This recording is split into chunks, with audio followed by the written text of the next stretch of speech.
വേർപാടിൽ വലിയ ദുഃഖമുണ്ട്. കെ.എം.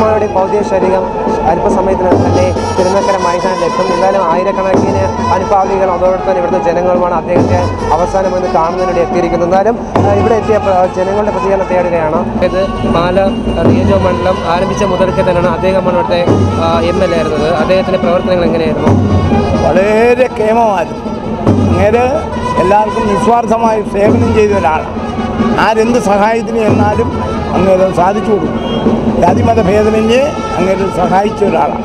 എല്ലാവരും വിജയിച്ചു. കാരണം ജനങ്ങളുമായിട്ടുള്ള അഭേദ്യ ബന്ധമായിരുന്നു. അങ്ങനെ ചെറിയ രീതി മനസ്സല്ല. ആരെയും ഞാൻ അനേക സഹായം മേടിച്ചിട്ടുള്ളതാണ്. വളരെ ദൂരെന്ന് വലിയ പരിചയം ഇല്ലല്ലോ, എങ്കിലും സഹായത്തിന് എന്നാൽ അങ്ങനെ തരും. അത് തന്നെ കാരുണ്യ ലോട്ടറിയോടുകൂടിയാണ് അങ്ങനെ ഏറ്റവും വലിയ ആളായിട്ട് തീർന്നത്. ഈ കേരളത്തിലെ കാരുണ്യ ലോട്ടറിയാണ് അങ്ങനെ ഏറ്റവും വലിയ ആളാണ്.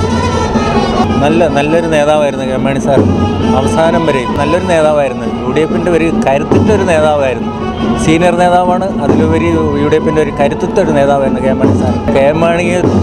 മറ്റൊരു നേതാവില്ല. കെ.എം. തുല്യമെന്ന് പറയാൻ വേറെ പാലായിൽ വേറെ ആരുമില്ല. ഇനി ജനിച്ചാലേ ഉള്ളൂ. വേർപാടിൽ വലിയ ദുഃഖമുണ്ട്. മൊത്തം കേരള മക്കൾക്കെല്ലാം ദുഃഖമുണ്ട്. പ്രത്യേകിച്ച് കോട്ടയവും പാലായും അഗാധമായ ദുഃഖമുണ്ട്. പകരം വയ്ക്കാൻ വേറൊരു നേതാവില്ല.